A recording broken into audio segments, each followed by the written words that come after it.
Now, thousands of years ago, the Sahara Desert was a green valley with rivers, lakes, flowers, various animals, and people who had different DNA. They weren't visitors from another planet or some unknown separate species. In fact, they were quite normal. But their genetic code changed scientists' understanding of how human civilization developed. It sounds a little confusing, but let's start at the beginning. Among the endless dunes of the Sahara, there is a small rock shelter where wanderers can hide from the scorching sun. This place is called Takakori. Recently, it became famous because scientists found two mummies there who lived about 7,000 years ago. At that time, in China, people were learning to domesticate pigs. In Egypt, paintings with geometric patterns appeared. Almost everywhere in the world, people were developing agriculture. But what was happening in the Sahara? Scientists analyzed fragments of DNA from the mummies, along with other artifacts found in the cave. They discovered that the bodies belonged to female pastoralists. They lived during a time when the famous desert was known as the Green Sahara because of its humid climate and abundant vegetation. Those mummies belonged to a group of people of unknown origin. Their DNA did not contain the genes typically found in populations that lived in that region. In fact, their genome did not resemble any other known genetic lineage. Surely, there must have been relatives of these people living in other regions. A similar genetic code was found in the remains of hunter-gatherers in the Tafaralt cave located in Morocco. The DNA of the people from these two caves was equally distant from the DNA of people who lived in the southern part of the Sahara. Since their DNA was not similar to other genomes in the region, this tribe must have lived quite separately. They probably did not accept strangers and did not move from place to place. They simply didn't need to, since the Green Sahara had everything necessary for life: a good climate, water, and food. These Takakori people lived within their own community as if they were separate from everyone else. But then, how did they learn about animal husbandry? Today, breeding bulls, goats, and other animals seems completely natural, but in the distant past, it was a real breakthrough. Farming and cattle breeding technologies developed around the world during mass migrations. Imagine a small indigenous group living in the Green Sahara. Suddenly, thousands of outsiders who know agricultural techniques arrive from other regions. They take over the land, drive some locals away, allow others to stay, impose their own rules, and begin cultivating the soil. Their settlement grows, and then they migrate to another area where they spread their technologies again. That's how progress developed in the past, at least that is what scientists thought. Of course, during these migrations, different people mixed with each other, which introduced great diversity into the genetic code. But in the case of the Takakori tribe, there was no diversity. They were not attacked, and large-scale migrations did not affect them in any way. So the question arises, how did they know about cattle breeding? This is what surprised researchers. We were convinced that agriculture spread exclusively because of large-scale migrations. The discovered mummies showed scientists that people simply exchanged knowledge and culture. Perhaps a traveler came to the Takakori settlement, showed them how to breed animals, and left. No genetic mixing occurred, which is why they retained a distinct and separate genetic code. It's also possible that someone from Takakori traveled elsewhere and returned with new knowledge about herding. No one conquered anyone. No one imposed their knowledge or rules. In other words, they did what modern people do. They shared experience and knowledge. This small detail in the genome of the two mummies shows that the ancient world may not have been as cruel and harsh as we once imagined. In a sense, the genetic material inside those mummies tells the story of how the technological and cultural development of humankind has changed over time. But there's also the reverse situation, when the development and progress of human civilization shape our genome. What? It sounds strange. Do microwave ovens affect our DNA or something like that? No, it's much bigger than that. Our DNA was changed by fire. If you look at us through the eyes of nature, we are very strange creatures because of our weird relationship with one of the most dangerous elements in the world. But what's so strange about it? Well, just look at nature.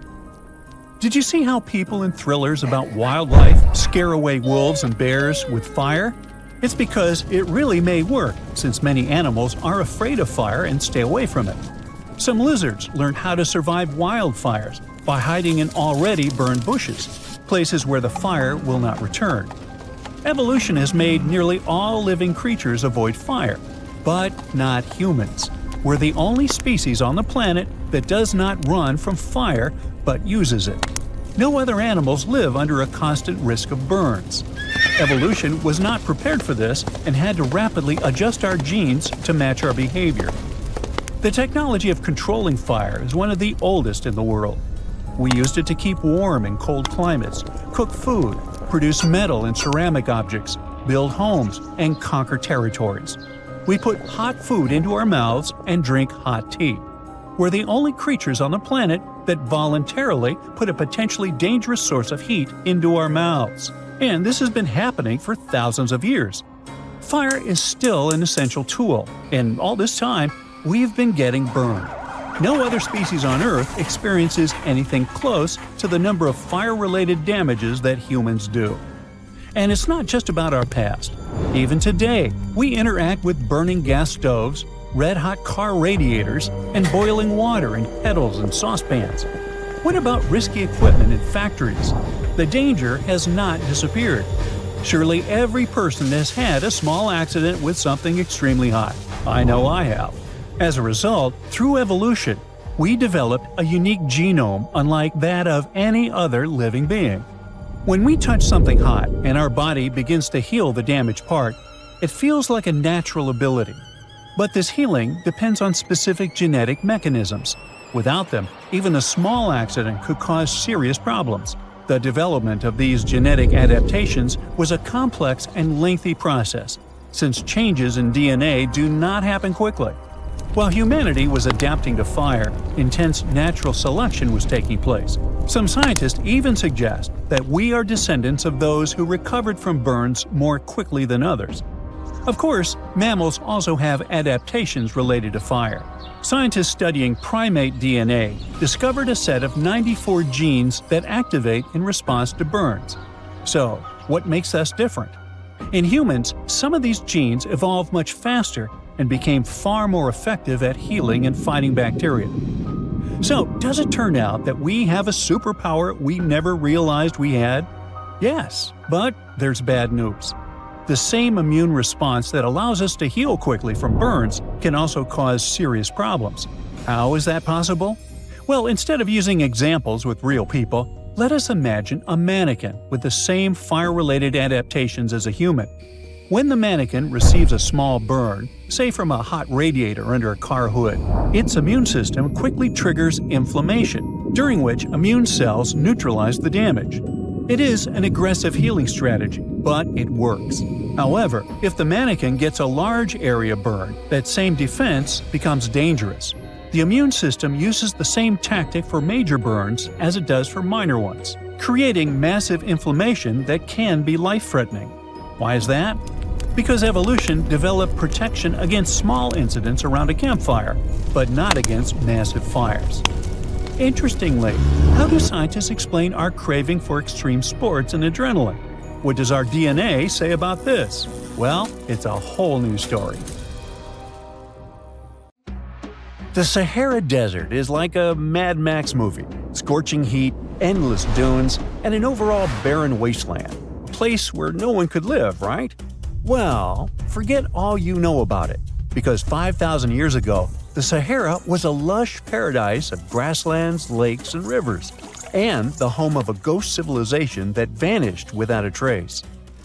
Our tale begins in the 1930s, when a Hungarian explorer stumbled upon a cave in the middle of the Sahara. Inside, he found something bizarre: ancient rock paintings of people swimming in a lake, surrounded by giraffes, hippos, and crocodiles. At the time, everybody shrugged it off as some symbolic depiction of the afterlife, because, really, who would imagine a lake in the Sahara? Well, fast forward some 70 years later, when a group of archaeologists made a discovery that flipped the script. In a rock shelter in Libya, they unearthed 15 mummies, along with baskets, ceramic pots, and other everyday items. This may look like prehistoric junk to most people, but to archaeologists, it was like uncovering a key piece of evidence. Those people weren't just passing through, they lived here. You see, those weren't just any mummies. They were some of the oldest naturally mummified humans ever found, dating back over 7,000 years. Take that, Egypt. 2 of them still had readable DNA, preserved thanks to a rare natural mummification process, almost a miracle considering the Sahara's climate's ability to turn everything into, well, beef jerky. Scientists struggled to understand where those mummies came from for a while, because the mitochondrial DNA they recovered was not helpful at all. But thanks to scientific progress, they eventually managed to do a full genome analysis that revealed some weird secrets. Those people belonged to a human lineage that was completely unknown, and they lived isolated from the rest of humanity for thousands of years. For decades, researchers assumed that the place where they lived, the Green Sahara, was like a prehistoric highway, a lush corridor that humans and animals used to migrate between sub-Saharan Africa and the Mediterranean. But the mummies demolished that theory, like a hippo sitting on a sandcastle. Their DNA showed 0 genetic mixing with sub-Saharan and Eurasian migrants, keeping their genes pure for 7,000 years. Their closest genetic relatives weren't their neighbors living right below the famous desert, but some ancient hunter-gatherers from Morocco, and even some guys that lived in the Czech Republic, when it wasn't even a country yet, 50,000 years ago.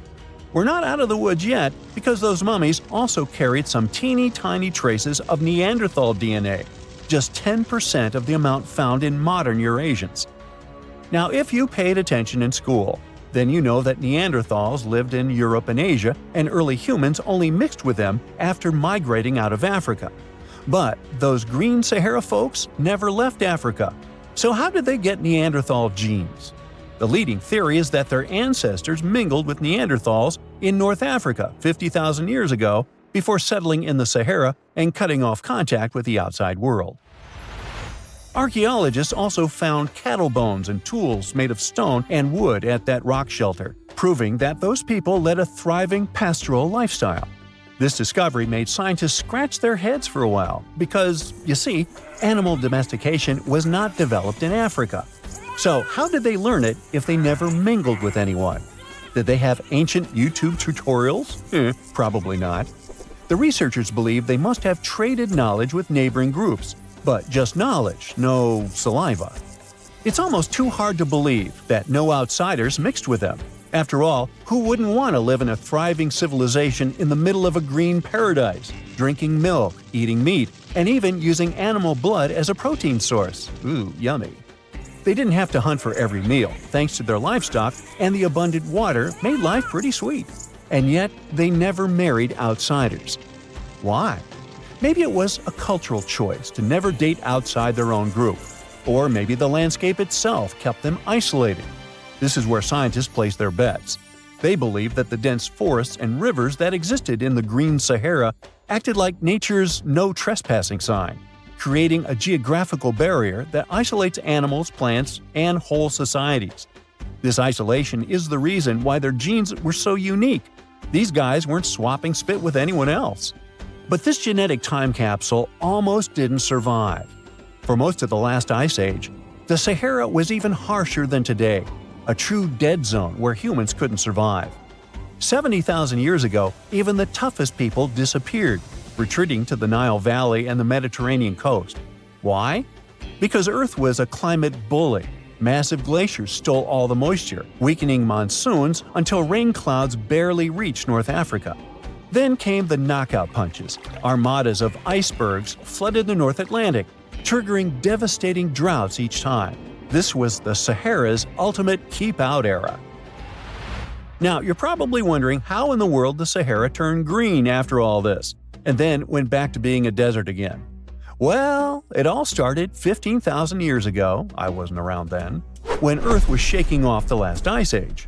Our planet's axis was a bit wobbly, and because of that, the northern hemisphere got closer to the sun, getting extra sunlight and heat. This eternal summer turned North Africa into a giant moisture magnet, pulling water from the Atlantic and making it all rain down on the Sahara. The result of this ridiculous amount of rain was a lush savanna, complete with lakes the size of small countries. But the African humid period was not just a one-time miracle. The truth is, this eternal on and off switch between green and desert happened to the Sahara more than 230 times since the desert was born. During one of these events, the Sahara even expanded, getting bigger than it is today. So when the green Sahara showed up, you can bet it brought the ultimate ecosystem glow-up. This wasn't just a light dusting of grass. We're talking full makeover. The transformation was so complete, it even reshaped animal populations. Cheetahs suddenly struggled with the new prey dynamics, while rodents like the multi-mammate mouse thrived in the suddenly abundant grasslands. But don't pack your prehistoric swim trunks just yet. This paradise had teeth. The Sahara was an ecological maze of crocodile-infested rivers, malaria-carrying mosquitoes, and big cats lurking in the tall grass. Crossing it would have been like playing a real-life game of Hungry Hungry Hippos. This is probably why more groups didn't settle permanently. The Sahara's climate cycled between wet and dry every 20,000 years, hardly a stable zip code. For most ancient people, it was smarter to treat the green Sahara like an all-you-can-eat buffet, grab resources and leave before the desert returned. Still, this green Sahara period lasted for 10,000 years, giving our mystery shepherds plenty of time to thrive. But around 5,000 years ago, Earth's axis shifted again, the rains moved away, and the Sahara dried up faster than a puddle in July. As the desert returned, the shepherds from the green Sahara had no choice but to pack up their livestock and leave. Some researchers believe they migrated toward the Nile, laying the groundwork for ancient Egypt, so I guess their legacy lives on. Besides, their pure lineage may be extinct by now, but some faint genes of the mummies can still be found in the people that live in North Africa today. But the introvert mummies were not the only ones using the green Sahara as an Airbnb. They actually had neighbors just around the corner, in a lakeside village in Niger to be exact.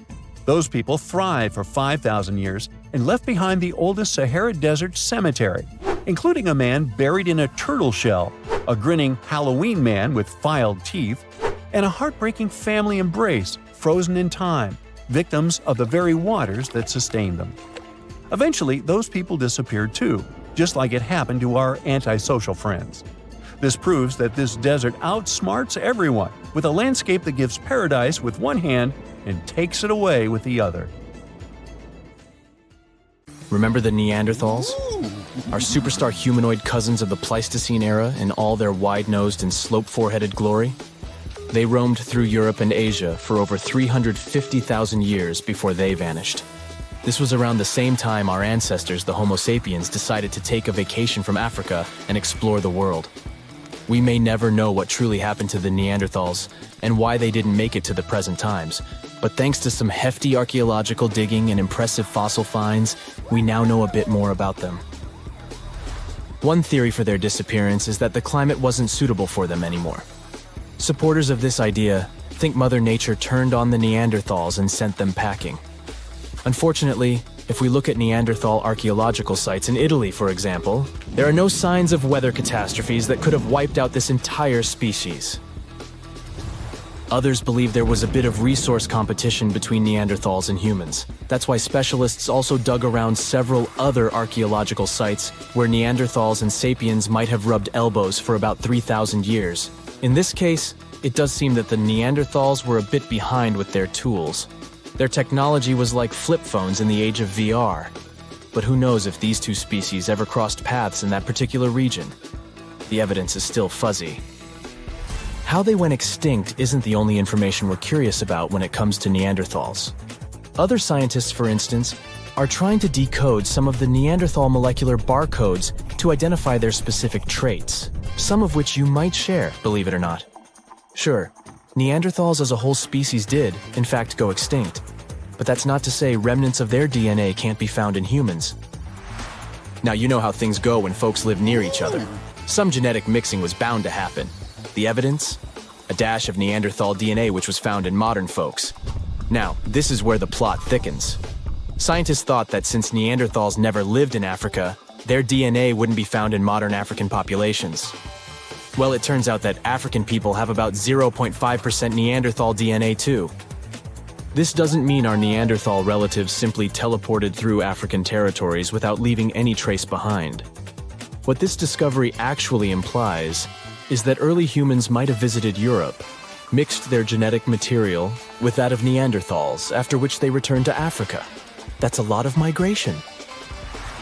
How did we stumble upon that Neanderthal DNA these days, you might wonder? Well, scientists gathered thousands of people from all around the world. Participants came from places like East Asia, Europe, South Asia, America, and Africa. Percentages may vary, sure, but around 20% of the good old Neanderthal DNA is still found in US modern folks. Sure, the average Joe only carries about 2% of that caveman swagger. If you're from certain places or families that have a smidge more Neanderthal in their gene soup, you're looking at 3% tops. Is there anything in particular that we share with our long-gone humanoid cousins? As it turns out, our Neanderthal ancestors gifted us more than just their company for some thousands of years. They also passed down the incredible legacy of their noses. Well, you see, the Neanderthals were outfitted with some seriously high-rising sniffers. These weren't just cosmetic, they were also quite the asset in chilly climates. The icicle-dripping, teeth-chattering kind of cold where your breath could freeze before it leaves your lips. During those days, the Neanderthal noses worked as personal heaters, warming and humidifying the cold, dry air they inhaled. For that kind of extreme weather, these impressive nasal skyscrapers turned out to be quite handy. When our Homo sapiens ancestors decided to leave the sunny savannas of Africa for a spot of frostbite up in Eurasia, they bumped into the Neanderthals. This encounter resulted in not just an exchange of pleasantries, but also an exchange of genes that coded for larger noses. This newfound genetic nugget was discovered by scientists who dug deep into the DNA of over 6,000 volunteers. To complete the study, these scientists meticulously compared this genetic data to snapshots of the volunteers' faces. They measured the distances between various points on each face, such as the height of the volunteers' nose bridges. They then played a game of spot the genetic marker to identify if certain facial traits were linked with specific genes. By the end of this exciting chase, they hit the jackpot. 33 shiny new genome areas were linked to facial features. One standout gene, named ATF3, was traced back to our Neanderthal ancestors and seemed to be the maestro of controlling nose height. Participants with Native American ancestry had Neanderthal hand-me-downs in this gene, contributing to their taller noses. Think of the ATF3 gene as a Neanderthal housewarming gift to us humans as we stepped into colder climates from Africa. Interestingly, this isn't the first time our ancestors have played pass the gene. Back in 2021, the same research team uncovered a gene influencing lip shape called TBX15. This gene was a little love note from the Denisovans, another set of our ancient relatives, who lived in Asia and went extinct around 30,000 years ago. Another part of the scientific community believes our Neanderthal buddies had this weird genetic feature when it came to their brains. Is that why they didn't make it? Through this theory, it was suggested that US humans might owe our brainy edge to a quirky gene mutation. This mutation gave our neocortex, that's the smarty pants part of the brain, a little population boom in the neuron department. This amazing gene of ours isn't all that different from the Neanderthal version. It's just one amino acid off, just like ordering a coffee with one sugar instead of none. This tiny tweak is found in virtually all modern humans. Meanwhile, our extinct relatives, the Neanderthals, Denisovans, and other primate pals, all missed the mutation memo, at least according to the study. Now, let's not get ahead of ourselves. Just because we have more neurons doesn't necessarily mean we're geniuses by comparison. But these results do suggest that we might have rewired the brain in a way that gave us a cognitive leg up. Also, it's not all about this lone amino acid difference. It's just a piece of the puzzle. Scientists have previously found a whopping 96 differences between our DNA and that of Neanderthals that could have potentially affected our different outcomes as species. Studying Neanderthal DNA also gave us some insight into their relationships. In fact, we now have some solid evidence of what a Neanderthal family looked like. And surprisingly, it's not really that different from ours. For this study, researchers gathered information from a Neanderthal archaeological site located in Asia. They discovered that one particular family included a doting Neanderthal dad, his teen daughter, and a sprightly young lad who was possibly their nephew or cousin. Part of the group was also an older female relative, maybe an aunt or granny. Now, our young damsel would eventually pack her bags, wave a teary goodbye, and leave her papa's home when she found Mr. Right. Had she been a boy like her young cousin, she would have been a happy homebody. But worry not, she wasn't stepping into a world of strangers. Her new community likely had some familiar, friendly faces. But how were scientists able to predict the ending of this story? By browsing through their gene pool, researchers were able to figure out that the Neanderthal social structure was patrilical. What this means is that most female Neanderthals left their homes when choosing a partner and started a new life with another family. The same research shows that our cave-dwelling clans likely weren't living in isolation either. Families living close by were probably visiting the same rock sampling areas to make their stone tools, the equivalent of a neighborhood hardware store. And when they weren't tooling around, they were busy hunting delicious meals like ibex, horses, bison, and other wandering critters. Scientists, however, were careful to add that this ancient family portrait might not represent the full spectrum of Neanderthal social life. They've kindly asked future archaeologists to get more Neanderthal DNAs on the Ancestry websites.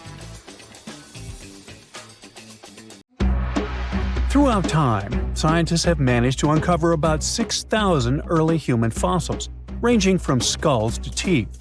For some of these fossils, it was a breeze. Researchers could instantly identify them as belonging to, say, the Neanderthals. However, when it came to others, things got a bit trickier. Some fossils just didn't fit into any existing categories. So, what categories of prehistoric humans do we actually know about? Well, up until recently, we recognized 8 different species of early humans. One of these is Homo habilis, which means handyman. You'll recall that Homo is Latin for human. They resembled regular primates, but were pivotal in our evolution.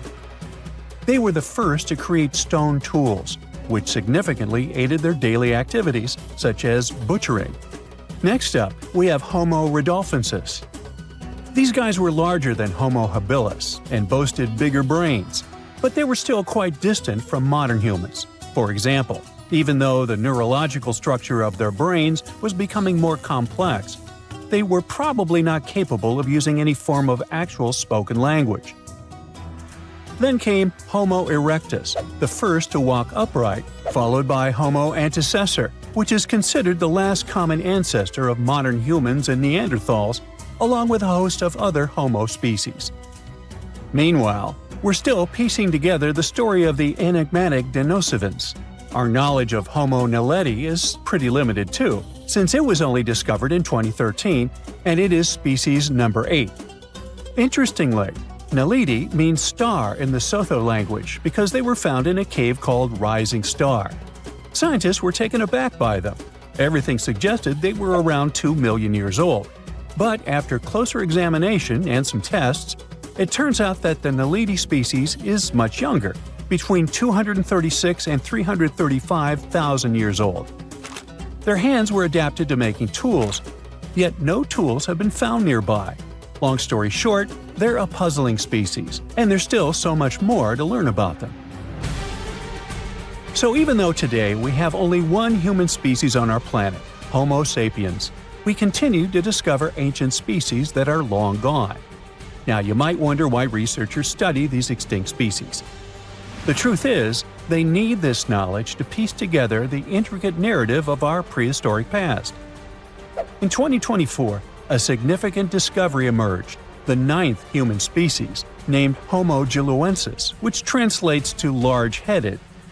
Researchers suggest that this species hunted wild horses, crafted stone tools, and processed animal hides to survive harsh winters. A researcher from the University of Hawaii noted that the discovery of this potential new species came about while his team was developing a novel method for classifying fossil evidence. Interestingly, one potential representative of Homo giluensis isn't entirely new to science. The Denisovans, first identified in 2010 through DNA analysis of a finger bone found in Siberia, have yet to be classified as a distinct species. Some scientists propose that they may actually belong to this newly identified group. These big-headed individuals could help shed light on the long-standing mysteries surrounding these hominin fossils, which have puzzled researchers due to their mixed characteristics of Homo erectus and Homo sapiens. You see, sometimes it's tough to call a spade when you don't even know what a spade looks like. You get the idea? Many unsolved mysteries linger, simply because scientists haven't had this crucial, big-headed piece of the puzzle. So, theoretically, we modern humans could also be considered a bit of Homo juluensis. You don't believe me? Well, watch this. We need to consider two key facts for this equation. First, there are the Denisovans, a group we might refer to as Homo juluensis from a scientific perspective. Yeah, this is just a theory proposed by some researchers, but let's roll with it for now and pretend it's a fact. Second, it's important to know that the Denisovans interbred with the ancestors of modern-day Melanesians. These folks inhabit areas ranging from New Guinea to the Fiji Islands and carry between 4 and 6% Denisovan DNA. Now, you might not personally have those genes, unless you've been tested, of course, but the key takeaway here is that there are modern humans today who share genetic links with the Denisovans, or Homo juluensis, or big heads if you prefer. Now, that all sounds pretty plausible. Let's unpack step by step how it happened. Researchers have uncovered this type of ancient human, known as the Denisovans, based on skeletal remains found in Siberia. These ancient humans coexisted and interbred with modern humans, adding yet another layer to our understanding of human evolution. Named after the Siberian caves where their fossils were discovered, the Denisovans are believed to have roamed widely across Eurasia. Evidence indicates that the Denisovans lived alongside Neanderthals and interacted with early Homo sapiens, possibly around 50,000 years ago. A team of scientists successfully sequenced a complete genome from these ancient hominins using nuclear DNA extracted from a finger bone.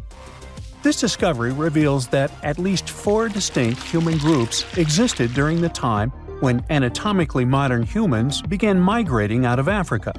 Alongside modern humans and Neanderthals, we now have to consider the Denisovans and another small human species from Indonesia, often referred to as the Hobbit, when discussing our evolutionary history.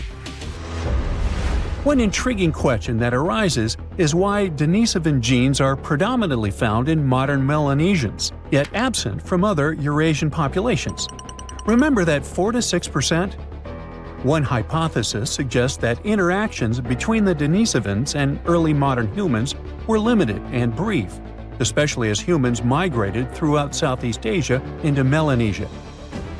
Scientists speculate that only a small number of the Denisovans may have interbred with a larger group of modern humans.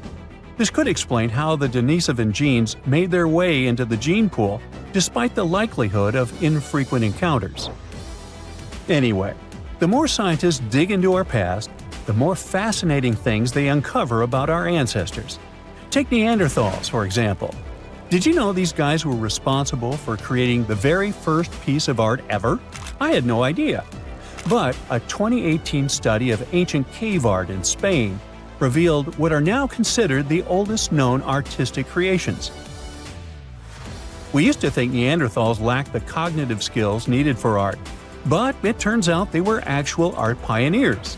Not only did they create art, but they also seem to have invented hashtags thousands of years before Chris Messina did it in 2007. Right, I'm kidding, but you'll soon get why I mention hashtags. The artworks found in several caves in Spain include simple hand stencils, a ladder-like drawing, and various other markings. Until recently, these prehistoric pieces were believed to have been made by early humans. But new testing methods suggest they're much older than we thought. Above all, the earliest recognized Neanderthal artwork, which looks like a hashtag, was discovered in Gibraltar back in 2014.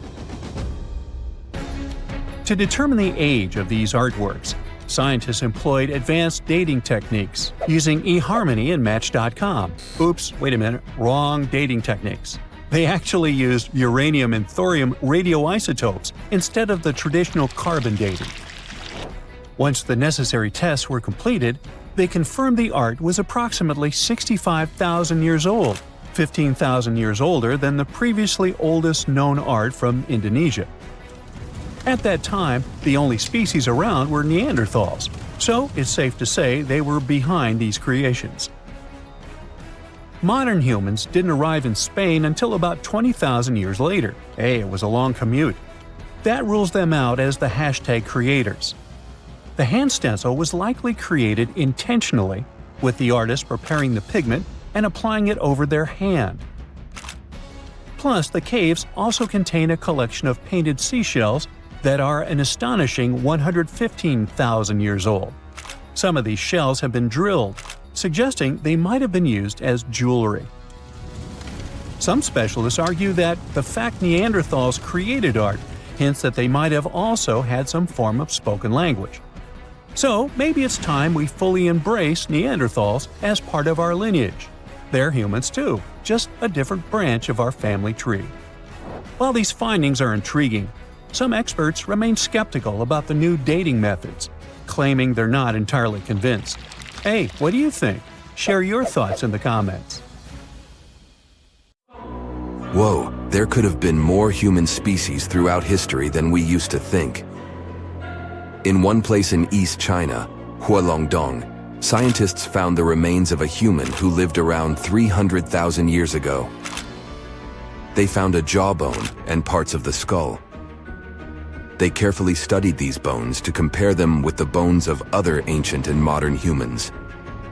The remains themselves weren't that unusual. We know our human family is really diverse and has been around for millions of years. You know our ancient relative called Australopithecus, right? These fellas lived in different parts of Africa, and they were known for walking on two legs, just like modern humans.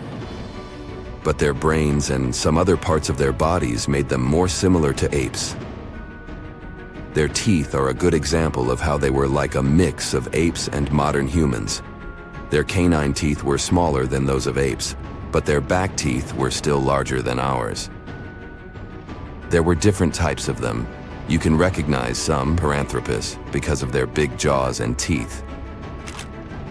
One of the most famous fossils of Australopithecus is Lucy, a lady that's about 3.2 million years old. She was found in Ethiopia. So, we know that our family got pretty big from that point, or probably even before it. But it's always great to welcome some new members, which seemed to be the case with this new discovery. Some parts of these bones look similar to the bones of ancient humans, while other parts look more like the bones modern humans have. For example, the person whose bones they found didn't have a real chin. That means we can't put it in any of the groups we know of, like Neanderthals, or maybe even Homo sapiens. So, might we be missing a branch from the human family tree, or an important step in our evolution? What we're looking at here could be some mix between the creatures that became modern humans like us, and the ones that turned into what we today know as Denisovans. It takes time to figure it all out, though. We hadn't known much about Denisovans either, until we found some of their bones in a cave in the mountains. These bones are really rare, and we only had a few pieces to analyze, but their genes told us a lot more about their past than their fossils. Different kinds of humans lived on this planet, but through time, they spread around. One group started living in Africa. Those are our kind, Homo sapiens. Another group went to Europe. That's how we got Neanderthals. But some of these ancient human groups moved all the way to Asia. That's where we can trace a new interesting kind, Denisovans. It seems they're cousins to both modern humans and Neanderthals. The three species actually shared a common ancestor about 765,000 years ago.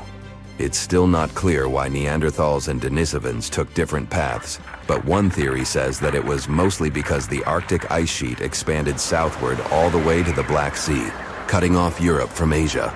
Life, or better yet, the planet, kept them separated for a very long time.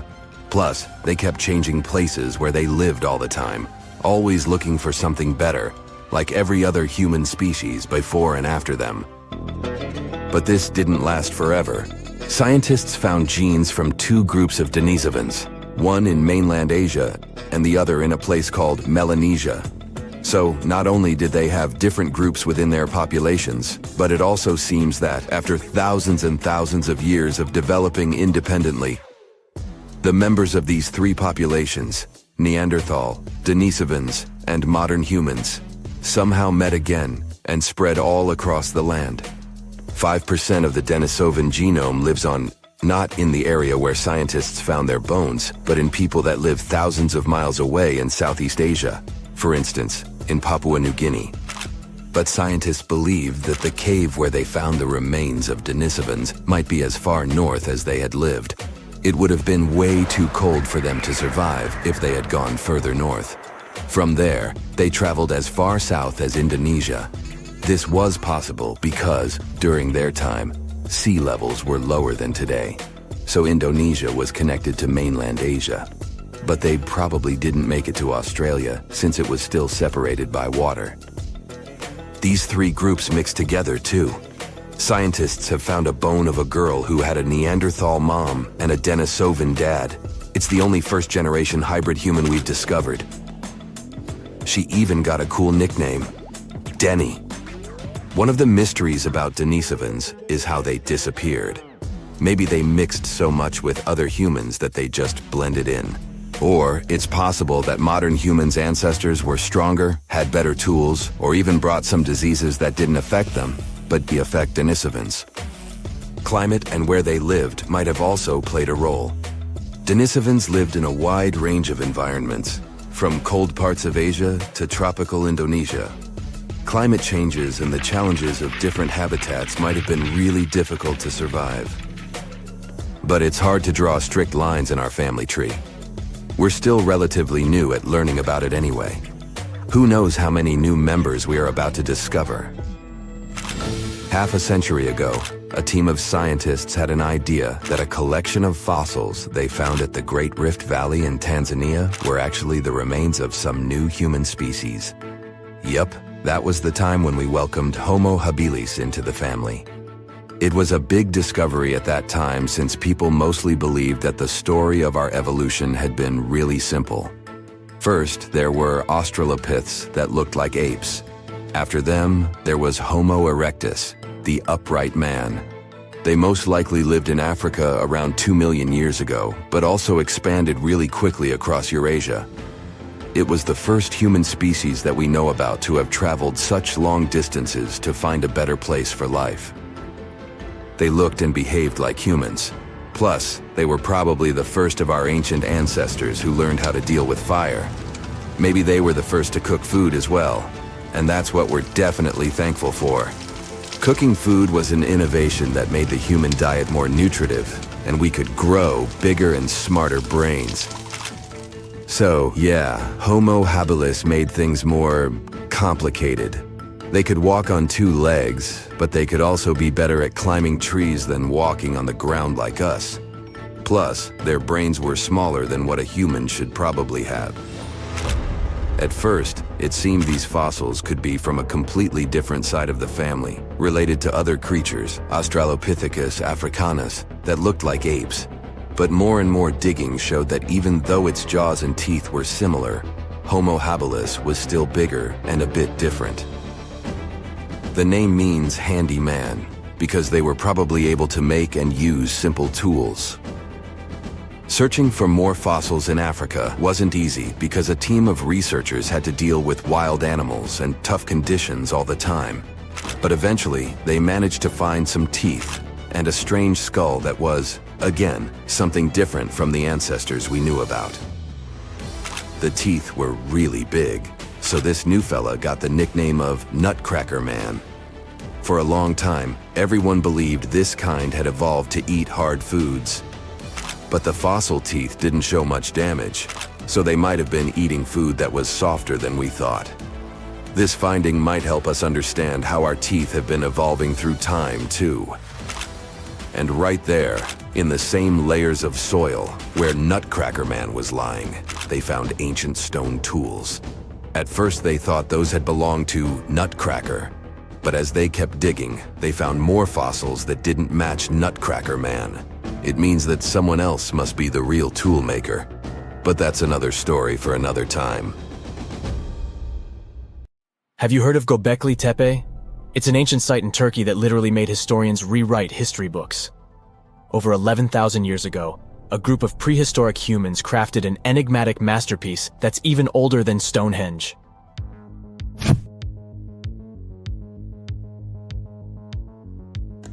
Before its discovery, archaeologists believed that people didn't know about iron and weren't good at making pottery. They were sure that settled life only emerged with the need for agriculture. But Göbekli Tepe changed this belief.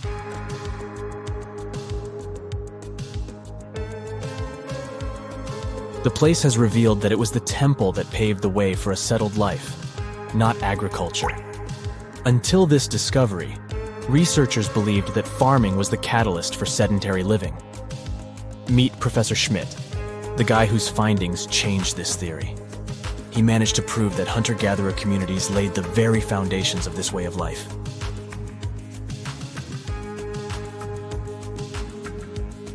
Back in the 1960s, other archaeologists visited the area, but they totally missed the mark. While surveying the region, they stumbled upon a hill with scattered limestone slabs and concluded it was just an old burial ground from medieval times. Little did they know that there was so much more to uncover.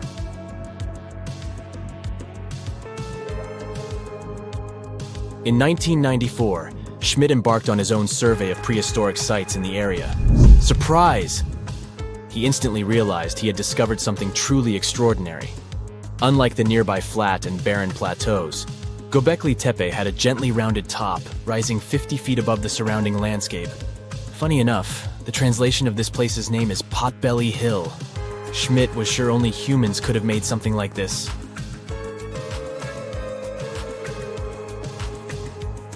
Those broken limestone pieces that were mistaken for gravestones turned out to be way more exciting. It was like stumbling upon a hidden treasure.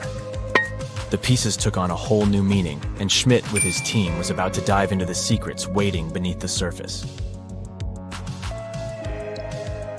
To their surprise, they found no traces of a settlement. No hearths for cooking, no houses, and none of those adorable clay figurines commonly found in nearby sites of similar age. However, they uncovered that those ancient people used tools like stone hammers. So, Schmidt and his team put their heads together and took a wild guess at the age of Göbekli Tepe's stone structures. Their estimation got backed up by some limited carbon dating done right at the site. The ancient vibes of this place were finally starting to make sense. It was like a puzzle slowly coming together.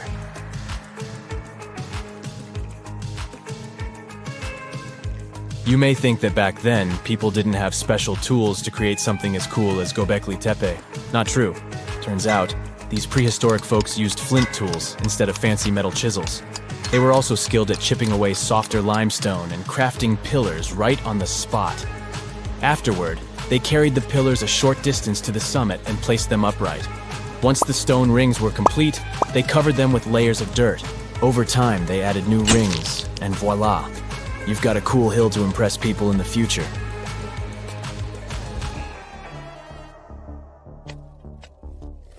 During their first year of excavation, the team went through 15,000 pieces of animal bones from wild creatures. These people didn't have pet animals or grow their own food. They hunted wild animals for their meals. But things were about to change because the place had everything they needed to start farming. Scientists say they had wild sheep and wild grains that could be domesticated. And guess what? Just 20 miles away, geneticists found evidence of the world's oldest domesticated strains of wheat at a prehistoric village.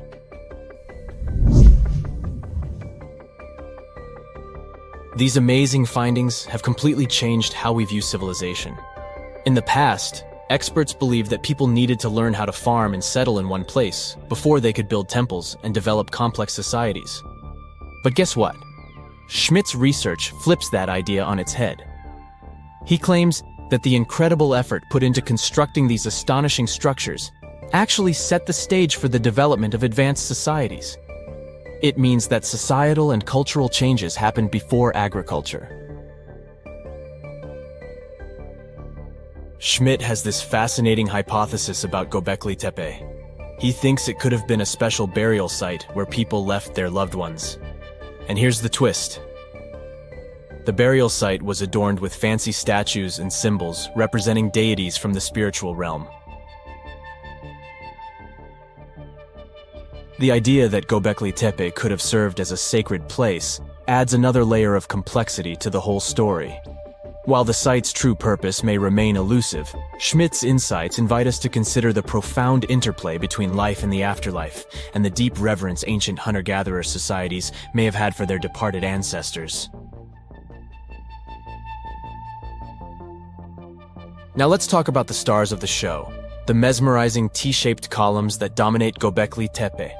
These mysterious structures range from 10 to 20 feet tall and most likely represent stylized human figures. But one figure stands out from the rest, the three-dimensional lion relief. This depiction really fires up our imagination. Why? Because it hints at the possibility that lions roamed Anatolia during the Neolithic period.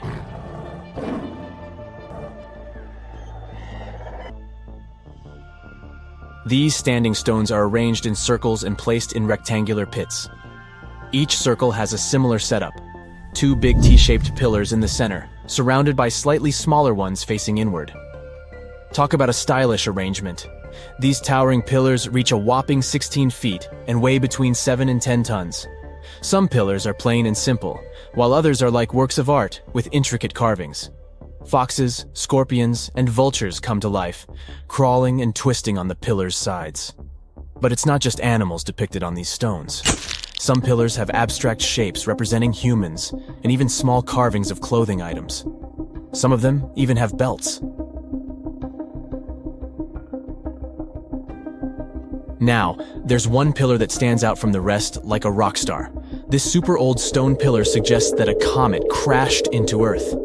It happened during a chilly period that lasted about 1,000 years. Previous studies examining Greenland ice cores hinted at this comet theory, but now the carvings at Göbekli Tepe prove it right.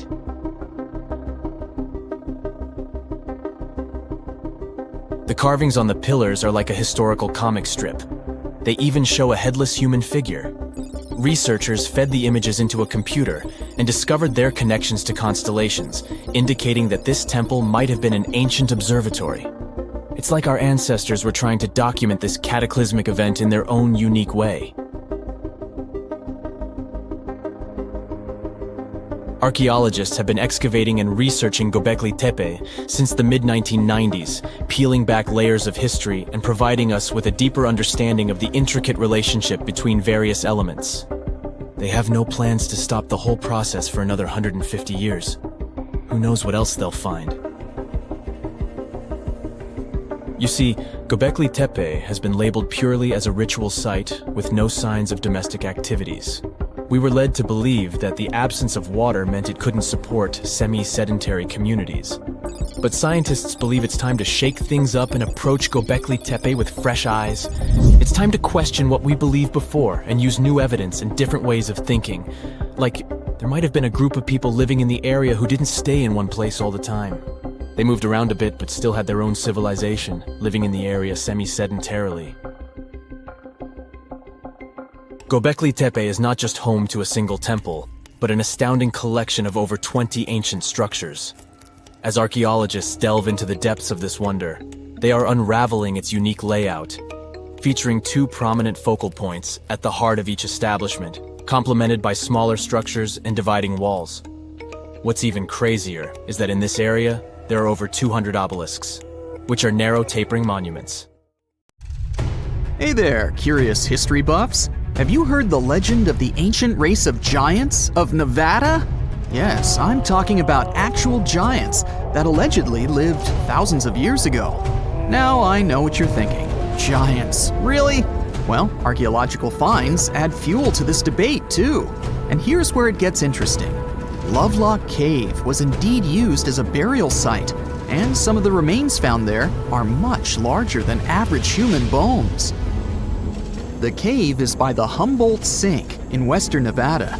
It was once part of an enormous lake, which eventually dried up, leaving a number of smaller ones, including the Humboldt Sink.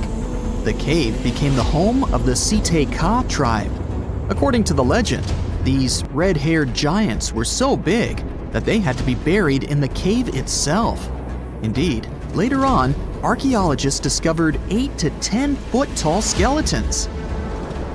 This legend started to unfold when a mining engineer named John T. Reed talked to the locals in 1886.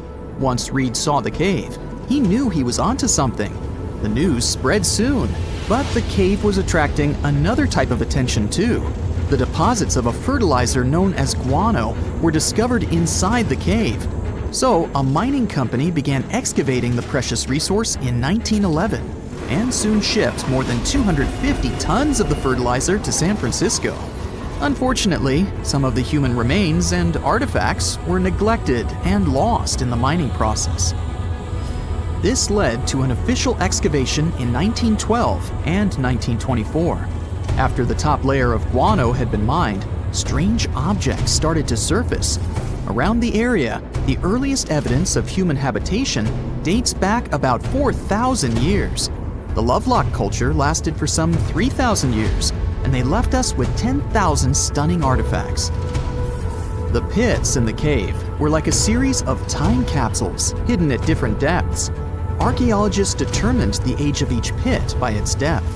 It turns out that many different groups used the cave for storage over a really long time, and the things they stored there give us a really cool glimpse into their cultures. It's like a giant ancient storage unit full of hidden treasures. What have the researchers found besides the giant bones, you might ask? Some other bodies were mummified using a method similar to the one applied by ancient Egyptians. These remains also had something in common with the bodies discovered as far south as Lake Titicaca. Both mummies had some red hair, yet there are scientists who believe this reddish hue is the result of the interaction with the environment in which the bodies stayed. So, while the story of the red-haired giants may be a wild and intriguing tale, not everyone is convinced. Some experts believe that the bones found in Lovelock Cave are simply the remains of prehistoric animals, like mammoths or sloths. But others insist that there's something more to the story. Other relics, such as finely crafted baskets and exquisite duck decoys made from tule fibers, were also found there. In any case, this cave is worth the attention it gets. By the way, you can still visit this cave today and see the pits of different depths with your own eyes. But let me tell you one thing. It's in a hot, dry, and isolated place. Archaeologists have made another discovery that seems to be straight out of a legend. They think they found the palace of the one and only Odysseus, who was the legendary Greek king of Ithaca and the hero of Homer's epic poem. Move over, Indiana Jones. We've got some real-life adventure happening here from around 1300 BCE. Apparently, this is the only palace mentioned in Homer's epic poems that hasn't been found. The excavations have been made on the Ionian Islands, and the view from the ruins found on the island of Ithaca are exactly as described in the Odyssey, says the professor who led the excavation team. Known to the ancient Romans as Ulysses, the Greek hero took 10 years to return home to Ithaca after the fall of Troy. For many years, Homer's other epic, called the Iliad, which tells the story of the protracted siege of Troy by the Greeks, was regarded as a myth too. But then, in the 1870s, Troy was rediscovered in modern-day Turkey's Çanakkale city. So, if they found Troy, who's to say they couldn't find Odysseus's home? The researchers were following Homer's words as a roadmap. The excavation site has a building complex with 2 levels. It has important finds such as storerooms and workshops, a complicated drainage system, and fragments of pottery. It also has a well from the 8th century BCE, which is around the time when Odysseus is believed to have been the king. Yet, not everyone is convinced that the team has actually discovered the home of Odysseus. A British researcher named Robert Biddlestone insists that Homer's description of ancient Ithaca isn't very similar to the island that now has its name, and that Odysseus's kingdom was actually on the Isle of Cephalonia. However, Italian archaeologist Adriano La Regina might have a more realistic approach to this debate. He says that whether this find has a connection to Ulysses or not, what's more important is the discovery of this royal palace. Once upon a time, in a land far away, the Klamath Indians spread a legend about the creation of Crater Lake. Okay, maybe this land is not that far away, and it still exists. You can find it in south central Oregon, in the western United States. Anyway, the legend has it that this lake was formed in a vicious battle between two volcanoes, Mount Mazama and Mount Shasta. Then the spirits of Earth and the sky, which are Lao, who ruled the below world, and Skell, the chief of the above world, joined the fight. It turned into a geological drama. During the battle, darkness veiled the land. The fight was over when Mount Mazama collapsed and sent Lao back into the underworld. Then the rain filled the pit and created a lake in the place where the mountain had once stood. Flash forward to our time. Scientists have discovered that Mount Mazama did erupt 7,700 years ago. Artifacts found in the area prove that the legend indeed contains some details about the explosion. The tale says that red-hot rocks were flying through the sky. This happened during the volcanic eruption that caused the mountain to collapse. This created the volcanic caldera, which later on got filled with water. What makes this legend came true story unusual is how long it has existed. According to researchers, these types of verbal stories lose their credibility within 600 to 700 years. That's why the legend about the creation of Crater Lake is so unique. So many generations, for hundreds of years, have been accurately passing down the information. This volcanic crater lake is now in a national park. It's famous for its deep blue color.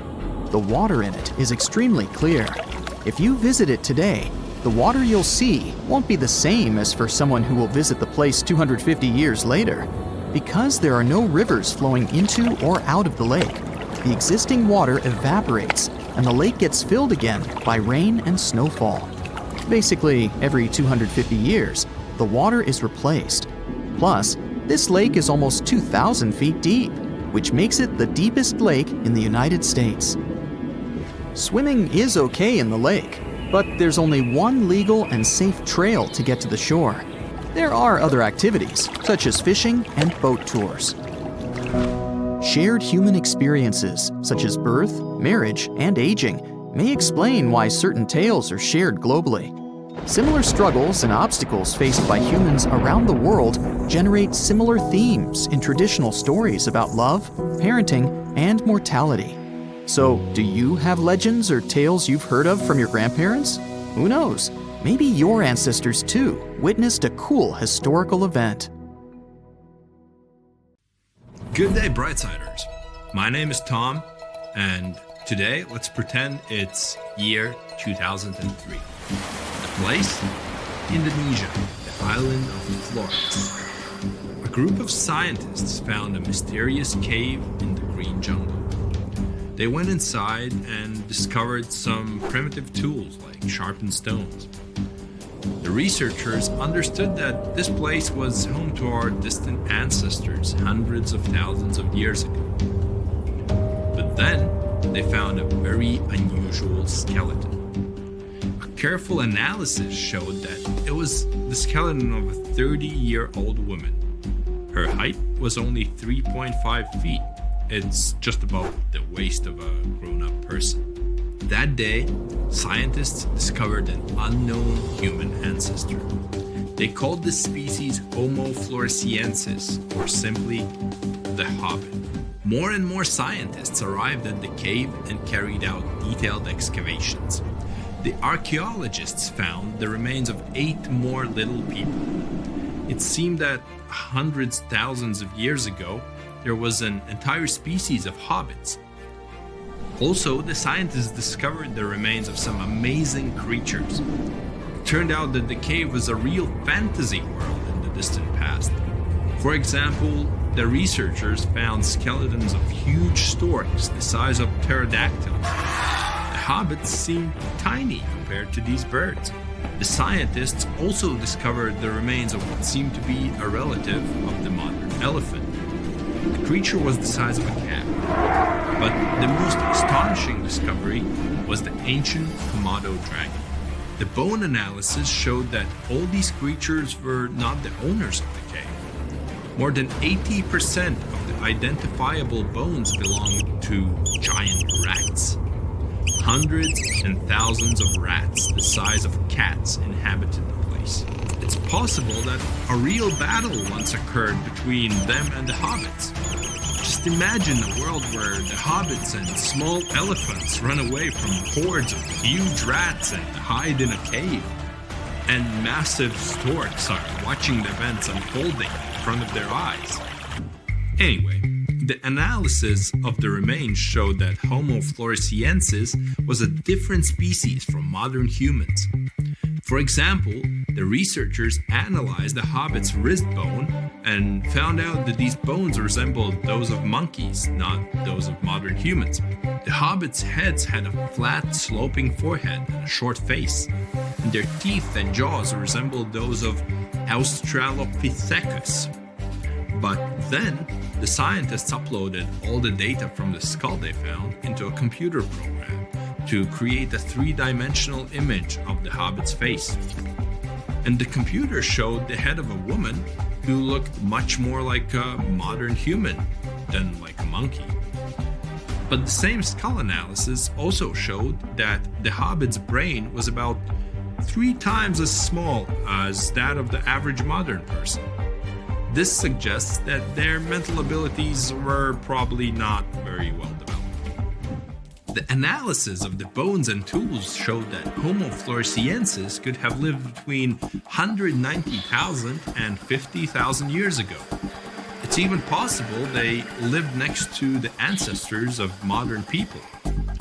To find out exactly who the hobbits were and what branch of human evolution they belonged to, scientists started a large-scale investigation. A race of pygmies lived not far from the cave. Scientists have found a great similarity in the facial proportions of the hobbits and the pygmies. This tribe could be the direct descendants of the discovered species. The pygmies themselves claimed it was true. They brought food and flowers to the cave as a sign of respect to their ancestors. But to know for sure, scientists needed to do a genetic test. They hired 2 translators, from English to Indonesian, and from Indonesian to the Pygmy language. The researchers explained to the tribe what they wanted to do, and the Pygmies agreed. They showed sincere enthusiasm because they were also very interested in their history. The scientists took saliva samples from 32 volunteers. All they had to do was compare them with the DNA of the hobbits. But that's where a serious problem arose. Extracting DNA from such ancient remains turned out to be an impossible task. That's why the scientists decided to compare the DNA of the pygmies with the DNA of other people from nearby islands and countries. They studied the DNA of 500 modern people from 225 populations in East Asia, Malaysia, Indonesia, Papua New Guinea, and other countries. The researchers wanted to find matches and differences between the pygmies' DNA and the DNA of the surrounding tribes. They also analyzed the history of the people from these areas and their migration patterns. When the investigation was over, the scientists had to admit they hadn't found any evidence that the pygmies had descended from the ancient hobbits. Homo floresiensis is likely a totally separate species, and its role in the development of modern humans is still unknown. The hobbits' height can be explained by such a phenomenon as insular dwarfism. Unique ecosystems appear on small and remote islands. There are often lots of food sources there, as well as there is a higher chance of survival thanks to the absence of dangerous animals. The climate contributes to development of an unusual ecosystem too. In such conditions, many living creatures become smaller. It happened to little hippos in Madagascar, and small elephants lived on the island of Flores. But sometimes, such ecosystems can create huge animals, just like it happened with the rats and the storks. By the way, gigantic rats still live on the island. In the modern world, there's an unusual village inhabited by dwarfs. There are many small houses there made of clay and stone that resemble little castles.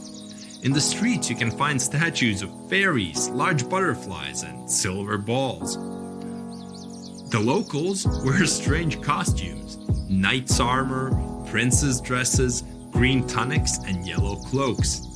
At the main square, dwarfs fight with swords, dance, and sing songs. But there's no magic here. You're in the Dwarf Empire, and before you get inside, you have to pay a $50 entry fee. More than 10 years ago, a Chinese businessman met several dwarfs.